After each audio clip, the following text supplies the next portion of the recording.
The police officer stood at my door and said, "Ma'am, your son called and said you're hoarding firearms illegally." I was 69 years old. Owned 2 hunting rifles legally registered from when my husband and I used to hunt. The officer said, "May I see them?" I showed him. Both locked in a safe. Both registered. Both legal. The officer looked confused. "Your son made it sound like you had an arsenal." I said, "My son wants me declared incompetent so he can take control of my estate. He's been trying for months." The officer checked his notes. "He said you were paranoid and dangerous." I pulled out my phone. Showed him text messages from my son. "We need to get mom declared unfit. Find something we can use, guns, hoarding, anything. Once we get conservatorship, we can sell her house." The officer's expression changed. "Ma'am, this looks like elder abuse." I said, "It is. I've been documenting everything." The officer took a report, warned my son about filing false reports. I filed for a restraining order. Got it. My son couldn't come within 500 feet of me. He violated it twice. Ended up with contempt charges. All because he wanted my house before I was done living in it. Before we continue, this fictionalized case study is based on documented cases of adult children filing false reports to authorities as a tactic to establish elderly parents' incompetence. According to the National Center on Elder Abuse, false reports to police, adult protective services, and other agencies are increasingly used in conservatorship fraud schemes. This examines your legal right to own firearms, how to document family conspiracy, and how to protect yourself from fraudulent conservatorship attempts. Now let me tell you my story.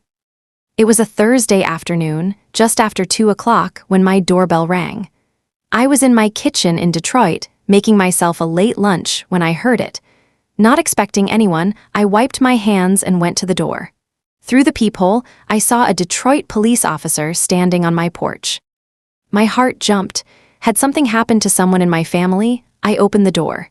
"Yes, officer, what's wrong?" The officer, a young black man with kind eyes and a professional demeanor, checked his notepad. "Ma'am, are you Lorraine Jefferson?" "Yes, that's me. What's happened?" "Mrs. Jefferson, your son called our department and reported that you're hoarding firearms illegally. He stated that you have multiple weapons stored unsafely in your home and that you might be a danger to yourself or others." I felt like I'd been punched in the stomach. That's not true.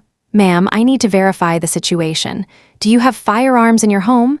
"Yes, 2 hunting rifles, both legally registered, both stored safely in a locked gun safe." The officer's expression remained neutral. "May I see them, ma'am?" "Just to verify everything's in order." "Of course, come in." I led Officer Taylor, that's what his name tag said, through my living room toward my bedroom. My hands were shaking slightly, not from fear of the police, but from what this meant. Terrence had called the police on me, my own son. In my bedroom closet, I showed Officer Taylor the gun safe. It was a heavy-duty model, bolted to the floor, exactly as required by law. I entered the combination and opened it. Inside were 2 hunting rifles, both unloaded, both with trigger locks installed. In a separate locked box, also inside the safe, was the ammunition. Officer Taylor checked the serial numbers against something in his notes. "These are both legally registered to you, Mrs. Jefferson. Purchased in 1998? "Yes. My late husband Robert and I used to hunt together. Deer season every year. He died 5 years ago. I haven't used the rifle since, but I've kept them legal and properly stored." Officer Taylor looked genuinely confused. "Ma'am, your son made it sound like you had an arsenal, multiple weapons, unsafe storage. He specifically mentioned that you were showing signs of paranoia and might be dangerous." I closed the gun safe and looked at the officer directly. "My son is lying." We went back to the living room, and I asked Officer Taylor to sit down.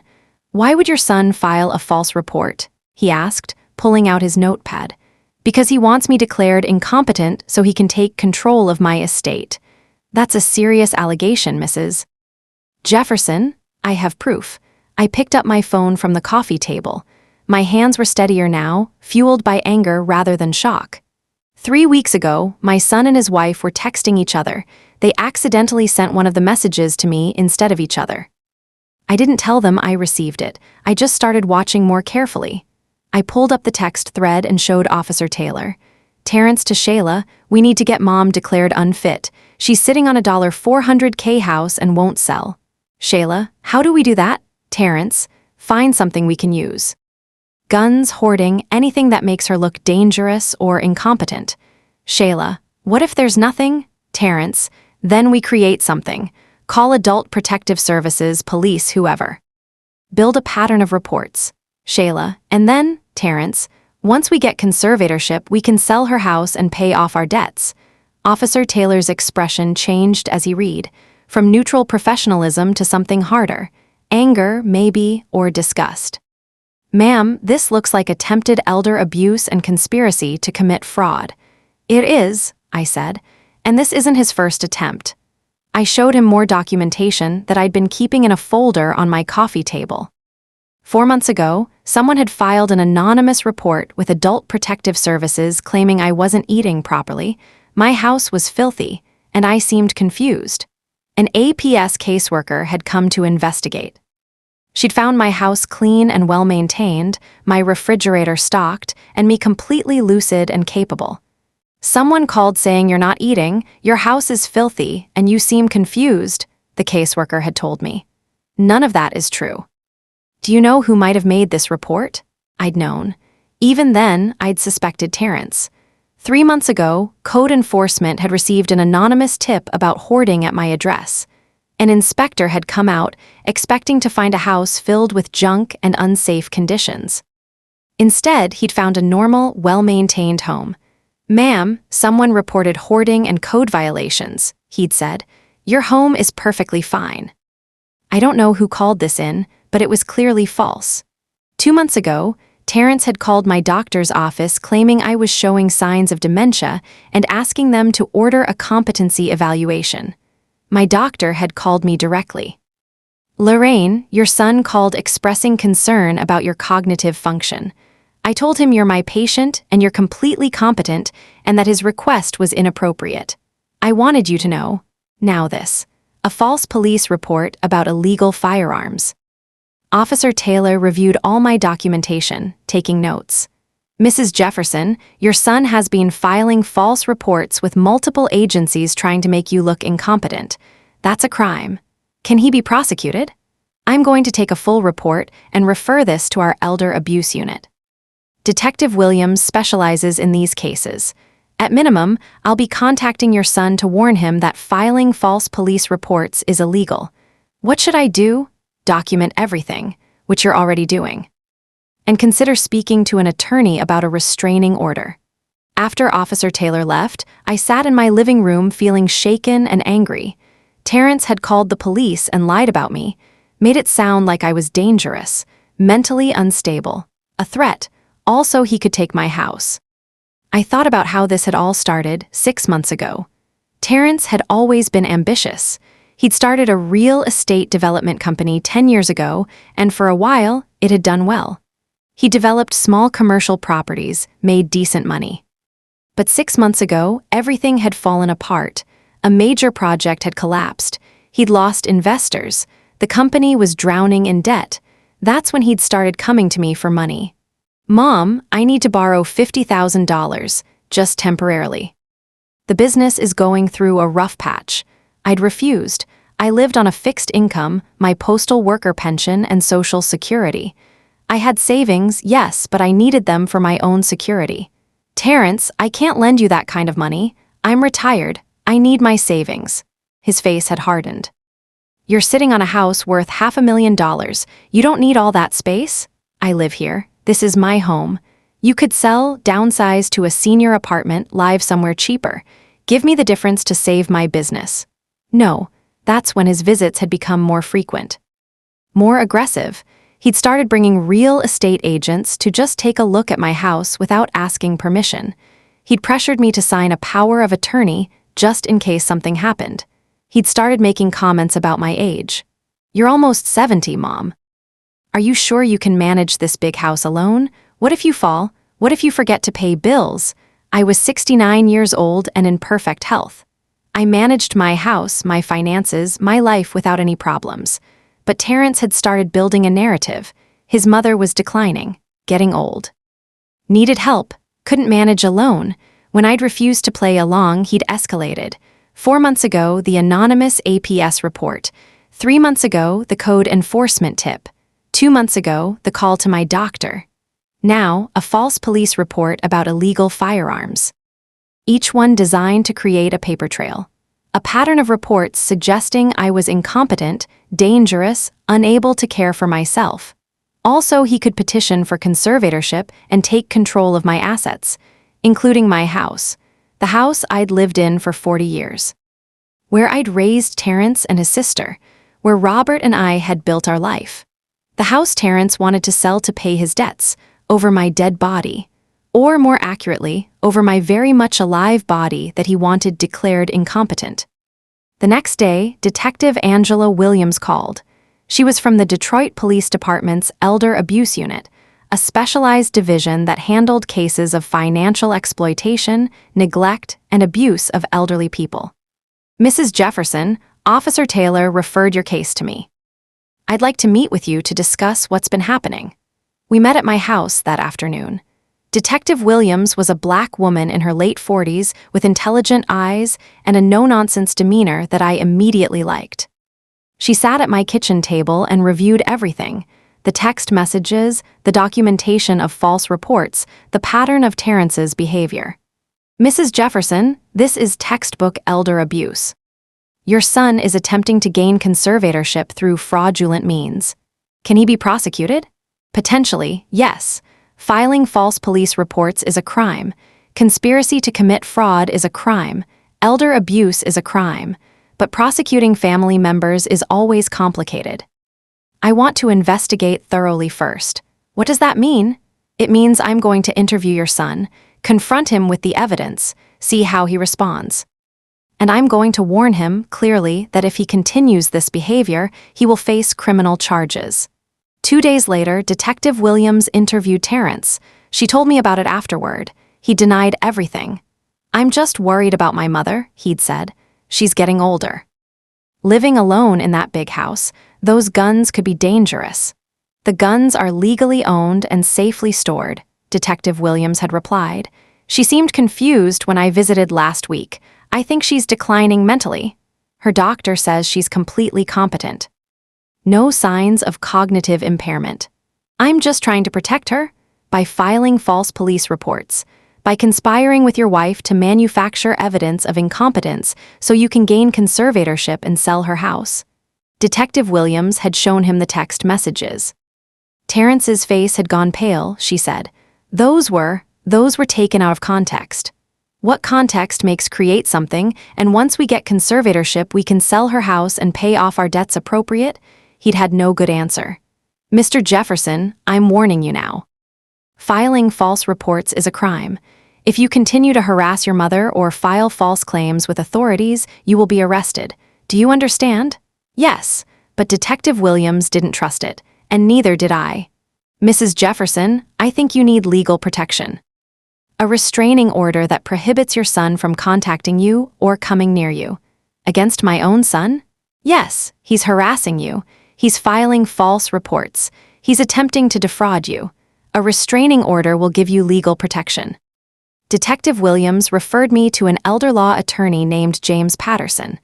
James was a black man in his mid-50s with a calm, reassuring presence and sharp legal mind. He reviewed all my documentation and nodded. You need a personal protection order. A restraining order that legally prohibits your son from contacting you or coming within a specified distance of you. Will it work?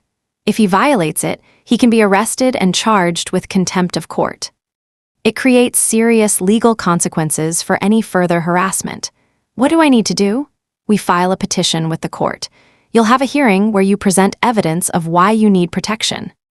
Given what you've shown me, I'm confident the court will grant it. 2 weeks later, we had the hearing.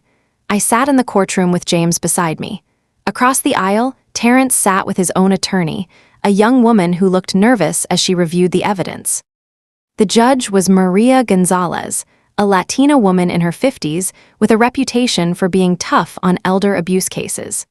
James presented our evidence.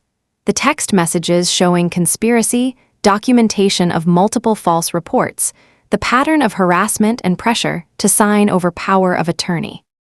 Terrence's attorney tried to defend him. "Your Honor, my client is simply a concerned son trying to help his aging mother." Judge Gonzalez looked at her over reading glasses. "Counselor, your client conspired in writing to manufacture evidence of incompetence. That's in the text messages." "How is that helping?" "Those texts were just venting, Your Honor. He was frustrated. They show conspiracy to commit fraud and elder abuse." The judge looked at Terrence directly. "Mr. Jefferson, these text messages are damning. You explicitly discussed creating false evidence against your mother so you could gain control of her assets." "Your Honor, I was just worried." "You texted your wife saying once we get conservatorship, we can sell her house and pay off our debts. That's not worry. That's exploitation." She reviewed the evidence for another few minutes, then delivered her ruling. "I'm granting a personal protection order. Mr. Jefferson, you are prohibited from contacting Mrs. Jefferson directly or indirectly. You must stay at least 500 feet away from her home, her workplace, and any place she regularly frequents, including her church. You are prohibited from filing any reports about her to police, adult protective services, or any other agency. You are prohibited from contacting her doctors, her bank, or any other professionals involved in her care. This order is valid for 2 years. Any violation will result in contempt of court charges and possible arrest. Do you understand?" Terrence's face was tight with anger. "Yes, Your Honor." "Good, because if you violate this order, you will go to jail." For 2 weeks, Terrence stayed away. I started to relax, started to think maybe the restraining order had worked. Maybe Terrence had finally understood he couldn't bully me into giving up my home. Then, on a Sunday morning, I went to church. Greater Faith Baptist was my church home. I'd been attending for 30 years. It was where Robert and I had worshiped together, where I'd found comfort after his death. I arrived early for the 10 a.m. service, as I always did, settled into my usual pew, 3rd row from the front. Then I saw him. Terrence was sitting 3 rows behind me. My heart started pounding. He was clearly within 500 feet. He was violating the restraining order. After the service, as I walked to my car in the parking lot, he approached me. "Mom, we need to talk. This restraining order is ridiculous. You're violating it right now." "Leave. I'm your son. You can't just cut me off over some misunderstanding. The court says you stay 500 feet away from me. You're about 10 feet away right now." Pastor David Richards, who'd been greeting people at the door, noticed the confrontation and walked over. "Son, your mother asked you to leave." Terrence turned on him. "This is between me and my mother. Stay out of it. And she's asked you to leave. I'm asking you to respect that." Other church members were watching now. Several had their phones out. Terrence looked around, realized he had an audience, and backed off. "Fine, but this isn't over, Mom." He walked to his car and drove away. I pulled out my phone with shaking hands and called Detective Williams. He violated the restraining order at my church. In front of witnesses. Did anyone see it? My whole church, including Pastor Richards. Good, I'll file contempt charges. Can you get witness statements? Absolutely. A week later, we were back in court for a contempt hearing. Pastor Richards testified. "I witnessed Mr. Jefferson approach his mother in our church parking lot. She clearly told him he was violating the restraining order and asked him to leave. He argued with her before finally leaving. 3 other church members gave similar testimony. Terrence's attorney tried to minimize it. "Your Honor, he just wanted to talk to his mother. It was a brief conversation." Judge Gonzalez cut her off. "Counselor, your client had a legal order to stay 500 feet away from his mother. He violated it. That's contempt of court." She looked at Terrence. "Mr. Jefferson, when I granted that restraining order, I warned you that violations would result in jail time. You chose to violate it anyway. I'm finding you in contempt of court. You're fined $1,000. Additionally, I'm sentencing you to 30 days in Wayne County Jail, suspended on the condition that you comply with the restraining order from this point forward." "What does that mean?" Terrence asked. "It means if you violate this order again, you'll serve those 30 days. "Do you understand?" "Yes, Your Honor." but I could see in his eyes he didn't really believe it, didn't really think he'd face consequences. He was about to learn otherwise. 1 month later, at 8 o'clock on a Tuesday evening, someone started pounding on my front door. "Mom, open up, we need to talk." It was Terrence. I didn't answer. Instead, I grabbed my phone and called 911. "My son is at my door violating a restraining order." "I need police," the pounding continued. "I know you're in there. Stop being ridiculous and open the door." I stayed in my bedroom with the door locked until I heard sirens. Through my bedroom window, I watched police officers approach Terrence on my porch. "Sir, do you have a restraining order against you regarding this address?" "That's my mother. I have a right to talk to her." "Sir, do you have a restraining order?" "Yes, but..." "Then you're under arrest for violating that order. Turn around and put your hands behind your back." This is insane. "I just wanted to talk to her. You have a court order to stay 500 feet away. You're on her porch. You're in violation." They handcuffed him and put him in the police car. After they left, I sat on my couch shaking, not from fear, from anger and sadness. My son had been arrested on my front porch because he couldn't stop trying to control me. The contempt hearing was 2 days later. Judge Gonzalez looked at Terrence with undisguised disapproval. "Mr. Jefferson, this is your second violation of the restraining order. I warned you last time. I suspended your jail sentence as a warning. You ignored that warning." "Your Honor, I just wanted to talk to my mother. I have a right." "You have no right to violate a court order. You were ordered to stay 500 feet away. You went to her front door and banged on it demanding she let you in." I was frustrated. "Your frustration doesn't give you the right to break the law." Judge Gonzalez reviewed her notes. "I'm sentencing you to 30 days in Wayne County Jail for contempt of court. Additionally, I'm extending the restraining order for an additional 3 years. Bailiff, take him into custody." Terrence's face went pale. "You can't. I have a business to run. You should have thought of that before you violated a court order." Twice. He was let out in handcuffs. I sat in the courtroom feeling a mixture of relief and profound sadness. My son was going to jail because of me, because he'd tried to steal my house and my independence, and I'd stood up to him. It was the right thing to do. I knew that, but it still hurt. While Terrence was in jail serving his 30 days, his wife Shayla started calling me. "Lorraine, this is ridiculous. Terrence is in jail because of you. Terrence is in jail because he violated a court order. Twice. He's your son. How can you do this to him? How can he try to have me declared incompetent so he can steal my house? He wasn't trying to steal anything. He was trying to help you. I saw your text messages, Shayla. Once we get conservatorship, we can sell her house. That's not helping." "That's theft." She hung up on me, but she kept calling, leaving voicemails, sending texts. She also started showing up at my house. I wouldn't answer the door. Then she started sending letters. "You're destroying your family over money. Terrence just wants to help you. Why are you being so stubborn? When you're old and alone in a nursing home, don't come crying to us." I saved every letter, every voicemail, every text. I called Detective Williams. "Shayla isn't covered by the restraining order, but she's clearly acting on Terrence's behalf to harass me. Document everything. If she continues, we can add her to the protective order or file separate harassment charges." I documented everything.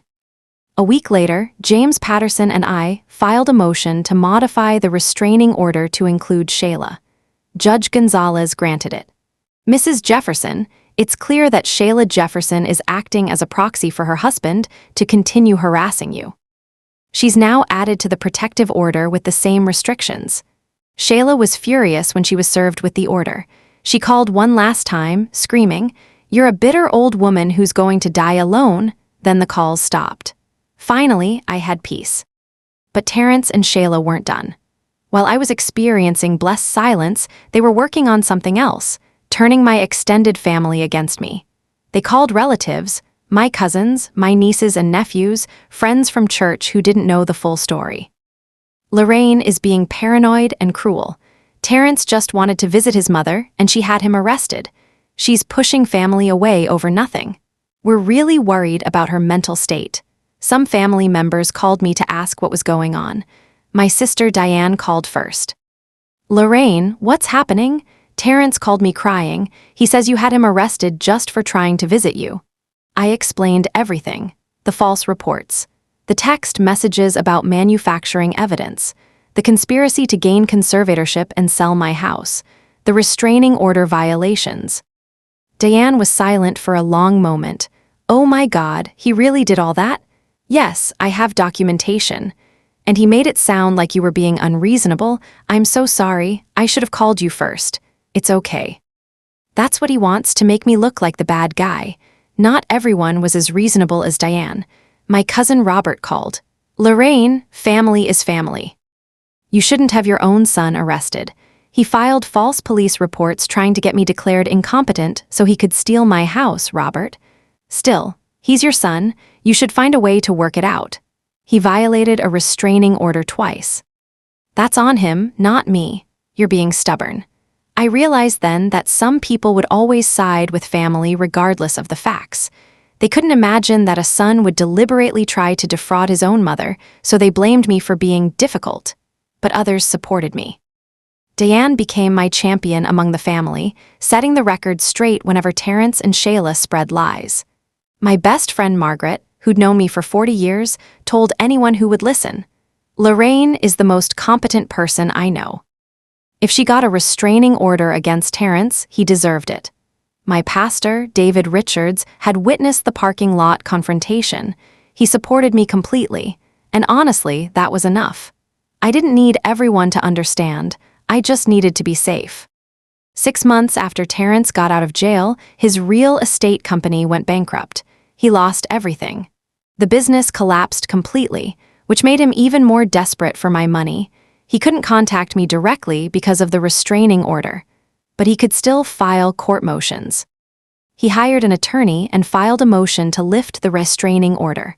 My client has reformed. He's completed anger management counseling. He wants to reconcile with his mother. James Patterson opposed it vigorously. Your Honor, Mr. Jefferson violated the protective order twice.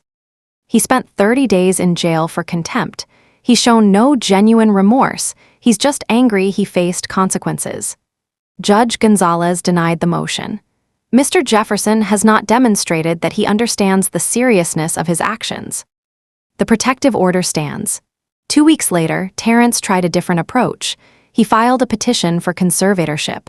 The petition claimed, Lorraine Jefferson, age 69, is living alone. She owns firearms which pose a safety risk. She is isolated and showing signs of cognitive decline. She requires a conservator to manage her affairs and ensure her safety. When James showed me the petition, I felt sick. He's still trying.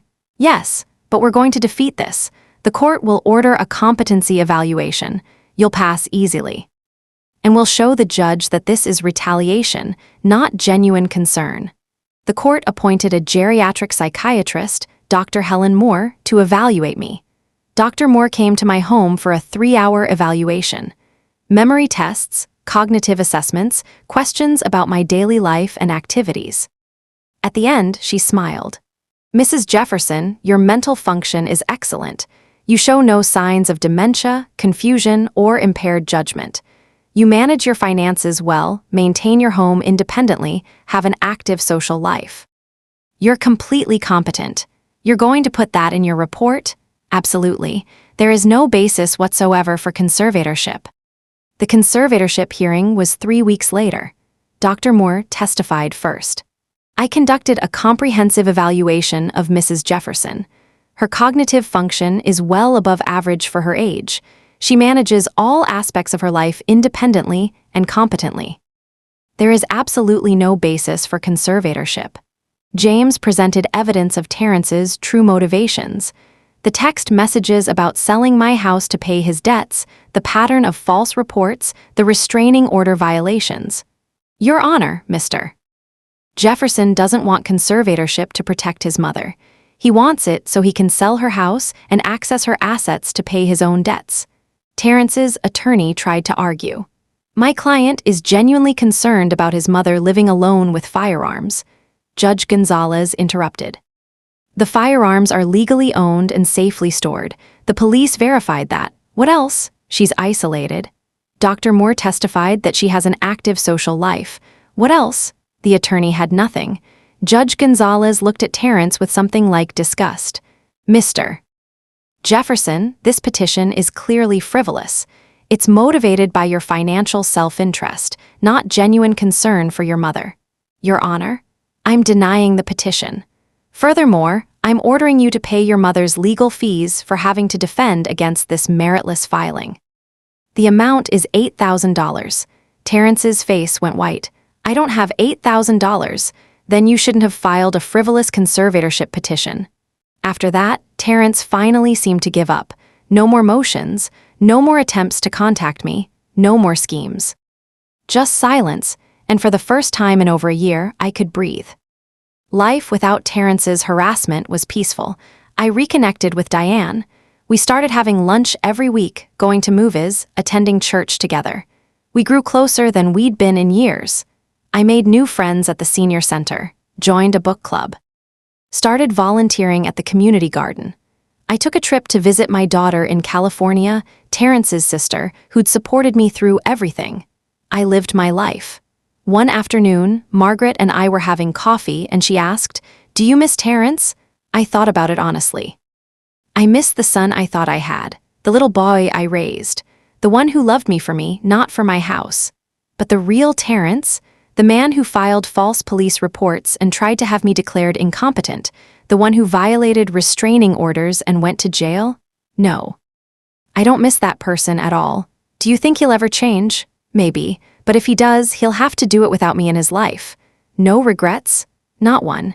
He tried to steal my home and my autonomy. Those aren't things you forgive. 3 years after the original restraining order, it expired. James Patterson called me. "Lorraine, the protective order expires next week. Do you want to renew it? Has Terrence tried to contact me? Not that I know of. Then let it expire. If he tries anything, I can always get a new one." The order expired on a Tuesday. The following Sunday, I received a letter. It was from Terrence. "Dear Mom, I know I made mistakes. I was desperate and I did things I'm not proud of. I'm sorry for everything, the false reports, the harassment, all of it. Can we talk? I'd like to try to make things right. Love, Terrence." I read it twice, then put it in a drawer unanswered. 2 weeks later, he showed up at church. I saw him in the parking lot after the service. He approached me carefully. "Mom, please, I want to apologize." I stopped and looked at him, really looked at him. He looked older, worn down. "You wanted to have me declared incompetent so you could sell my house and pay your debts. You filed false police reports. You violated restraining orders twice and went to jail. What exactly are you apologizing for? All of it. I was desperate and I made terrible choices." "Yes, you did. Can you forgive me?" I thought about it. Forgiving and having a relationship are two different things, Terrence. What does that mean? It means I'm not letting you back into my life.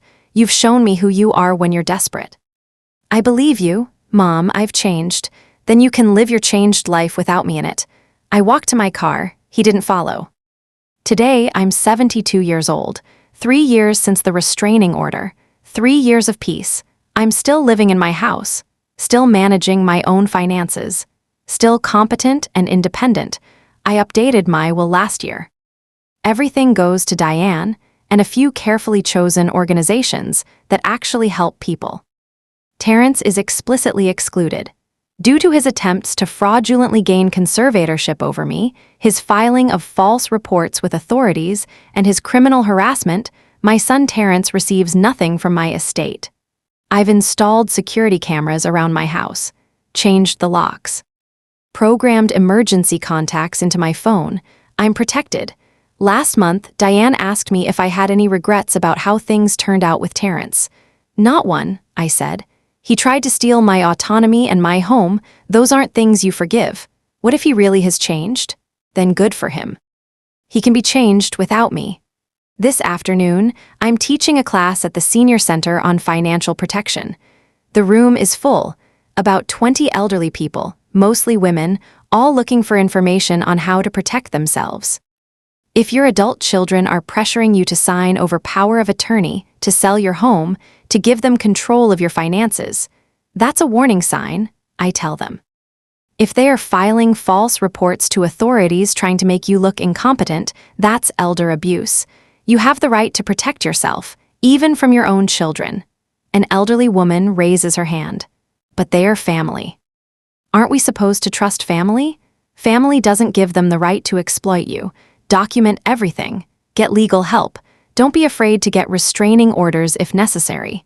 But a restraining order against your own child? I got one against my son. He violated it twice.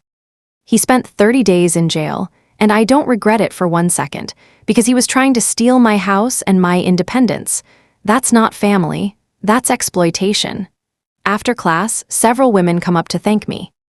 You gave me courage to stand up to my son who's been pressuring me to sell my house. You showed me I'm not being mean, I'm being protective. I drive home to my house. The house Terrence tried to steal. The house I still own, still live in, still control. Inside, I make dinner and eat at my kitchen table. My house, my life, my choices. I think about what I learned through all of this. 3 critical lessons that might save someone else from a similar situation. First, I learned the warning signs that family members are manufacturing evidence of incompetence and why you must act fast when you see them. Terrence didn't just wake up one day and file a false police report. He built toward it over months. 6 months before the gun report, he'd started the pressure campaign. Demands that I sell my house. Bringing real estate agents without permission. Insisting I sign power of attorney. When I refused, he escalated. 4 months before, anonymous report to Adult Protective Services claiming I wasn't eating and my house was filthy. 3 months before, code enforcement tip claiming I was hoarding. 2 months before, call to my doctor suggesting I needed cognitive testing. Then, false police report about illegal firearms. Each report designed to create a pattern. A paper trail suggesting I was incompetent, dangerous, unable to care for myself. If I hadn't been documenting everything, if I hadn't kept the accidentally sent text messages, if I hadn't recognized the pattern, Terrence might have succeeded in getting conservatorship. According to the National Center on Elder Abuse, this is a common tactic. Adult children file multiple false reports with different agencies, hoping to build enough evidence to petition for conservatorship. Warning signs include adult children filing anonymous reports to APS, police, or code enforcement about you. Claims that you're confused, declining, or can't manage when you're actually fine. Pressure to sign legal documents like power of attorney, just in case. Repeated suggestions that you're too old to live independently. Comments about your assets, your house value, your savings, and suggestions you should downsize or let them handle it. Attempts to contact your doctors, banks, or other professionals claiming concern. If you see these patterns, act immediately, document every false report. Get copies of APS findings, code enforcement reports, police visits, anything showing the reports were unfounded. Save all texts, emails, and voicemails from family members discussing your assets or competence. Get a formal competency evaluation from a geriatric psychiatrist. Create medical proof you're sharp. Consult an elder law attorney before things escalate. Consider a restraining order if the harassment continues. Don't wait. The longer the pattern builds, the harder it is to fight. Second, I learned your right to document and report elder abuse attempts by family and why it's not mean, it's protective. When I showed Officer Taylor those text messages, when I filed for a restraining order, when I had Terrence arrested for violations, people called me cruel. He's your son. How can you have him arrested? Family is family. You should work it out. You're destroying your relationship over money. But I wasn't destroying anything. Terrence destroyed our relationship when he decided my house was worth more to him than my autonomy. Here's what I learned about reporting family abuse. You have every right to call police when family members harass you, threaten you, or file false reports about you. Filing false police reports is a crime. Filing false APS reports is a crime. Conspiring to fraudulently gain conservatorship is a crime.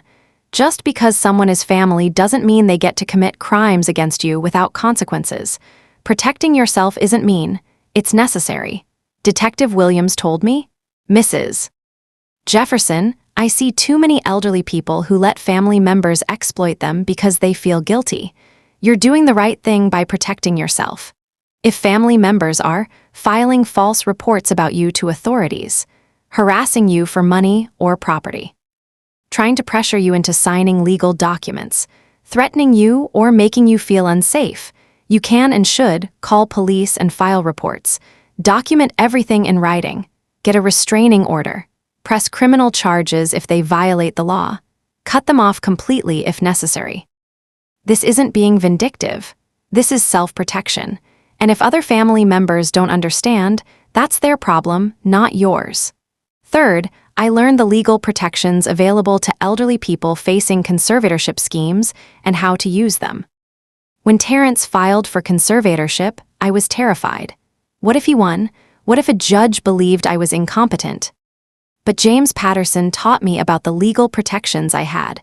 Restraining orders, personal protection orders, can prohibit family members from contacting you, coming near you, or filing reports about you.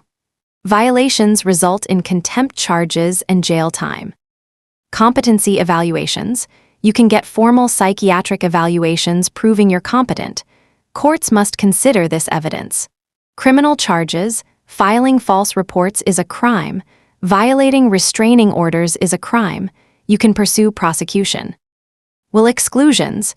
You can explicitly exclude exploitative family members from your will and explain why. Emergency contacts. You can designate trusted people, not the exploitative family, as medical and financial contacts. Here's how to protect yourself if you're being harassed. Get a restraining order immediately. Don't wait for it to escalate. If someone files for conservatorship, get a competency evaluation from a geriatric psychiatrist. Present medical proof you're fine. If family files false reports, document each one. Get copies showing the reports were unfounded. This proves a pattern of harassment. If they violate restraining orders, call police immediately. Press charges. Don't let violations slide. Update legal documents. Create advance directives, power of attorney if needed, and will that explicitly exclude exploitative family and name people you trust. Terrence violated the restraining order twice. The first time, the judge suspended his jail sentence as a warning. The second time, he served 30 days. Those consequences finally made him stop. Don't be afraid to use the legal system. It's there to protect you. For comprehensive resources on elder abuse, conservatorship fraud, and legal protections, see the information below. Choose protection over guilt. Choose legal consequences over family pressure. Choose your own autonomy over someone else's greed. Because I'm standing here today at 72, living in my house, managing my own life, only because I refused to let my son steal my independence. Because I documented everything. Because I got a restraining order and enforced it. Because I pressed charges.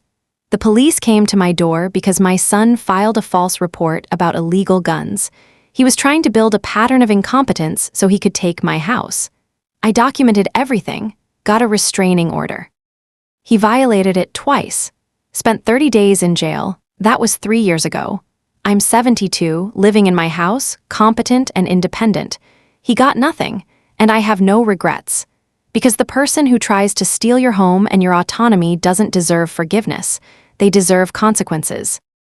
I'm Lorraine Jefferson, and I'm living proof that you can stand up to family members who try to exploit you, even when they are your own children. Especially when they are your own children. Thank you for listening. If this helps even one person protect themselves from conservatorship fraud, then sharing my story was worth it.